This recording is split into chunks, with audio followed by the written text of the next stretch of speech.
గొర్రెల మందల తోలుక అయ్యతో అడవికి వచ్చే.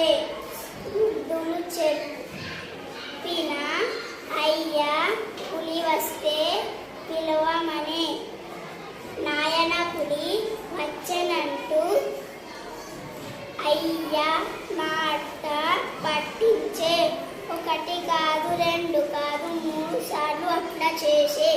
రాజయ్య బొబ్బగించి ఉసలుసమని వెళ్ళిపోయే. రయ్యమని పులి వచ్చే. గొర్రె పిల్ల నెప్పుకెళ్ళే. వణుకుతూ లబలబలాడుతూ అయ్యను దీనంగా పిలిచే.